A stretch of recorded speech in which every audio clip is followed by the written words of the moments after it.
আপনি কি কখনো এমন কোনো ঘটনা শুনেছেন যার ব্যাখ্যা আজও কেউ দিতে পারেনি? আজ আমি আপনাদের শোনাতে যাচ্ছি বাংলাদেশের একটি গ্রামের বহু বছর ধরে প্রচলিত এক রহস্যময় ঘটনার গল্প। স্থানীয়দের দাবি ঘটনাটি সত্যিই ঘটেছিল। ওয়েলকাম দর্শকবৃন্দ, আমি কাঞ্চন আছি আপনাদের সাথে। আপনারা শুনছেন প্রেতাত্মা ফাইলস। ভয় দৌড়বে শিরায় শিরায়। ভিডিওটি শেষ পর্যন্ত দেখুন, কারণ আজকের ঘটনাটি আজও অনেকের শরীরে কাঁটা দেয়। ঘটনাটি প্রায় 2009 সালের। একটি গ্রামের একেবারে শেষ প্রান্তে ছিল একটি পুরনো পরিত্যক্ত দোতলা বাড়ি। বাড়িটির মালিক বহু বছর আগেই অন্য জেলায় চলে যান। তারপর থেকে বাড়িটি ফাঁকাই পড়েছিল।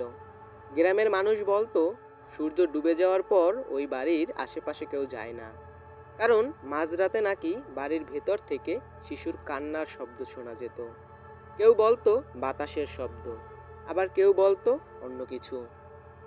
একদিন গ্রামের 4 বন্ধু ঠিক করলো এসব কুসংস্কার তা প্রমাণ করার জন্য তারা রাতে ওই বাড়িতে থাকবে।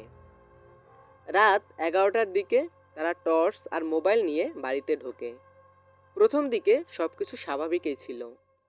হঠাৎ রাত প্রায় 3টার দিকে উপরের তলা থেকে খুব আস্তে কারো কান্নার শব্দ ভেসে আসে। প্রথমে সবাই ভেবেছিল বিড়াল হবে, কিন্তু কয়েক সেকেন্ড পর সেই শব্দ আরও স্পষ্ট হতে থাকে। 4 জন একে অপরের দিকে তাকিয়ে থাকে। সাহস করে তারা সিঁড়ি বেয়ে উপরে ওঠে। উপরে উঠে তারা দেখে একটি দরজা আধখোলা। তারা আস্তে আস্তে দরজার ভিতরে ঢুকে। তারা দেখে ঘরের ভেতরে কেউ নেই, কিন্তু ঘরের এক কোণে একটি পুরনো কাঠের দোলনা ধীরে ধীরে দুলছে, অথচ চারিদিকে একটুও বাতাস ছিল না। ঠিক তখনই তাদের একজনের মোবাইলের আলো হঠাৎ নিভে যায়, আর একজনের ফোনে নেটওয়ার্ক পুরোপুরি হারিয়ে যায়। ঘরের ভেতর অস্বাভাবিক ঠান্ডা অনুভব হতে থাকে। তারা আর এক মুহূর্ত সেখানে না থেকে দৌড়ে বাড়ি থেকে বেরিয়ে আসে।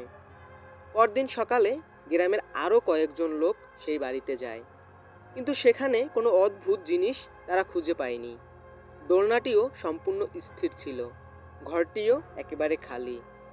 তবুও সেই 4 জন আজও দাবি করে সেই দিন রাতে তারা এমন কিছু অনুভব করেছিল যার ব্যাখ্যা তারা দিতে পারেনি। আসলেই কি সেখানে কোনো অদৃশ্য উপস্থিতি ছিল, নাকি ভয়, অন্ধকার আর মানসিক চাপ তাদের এমন অনুভূতি দিয়েছিল? এর উত্তর আজও অজানা।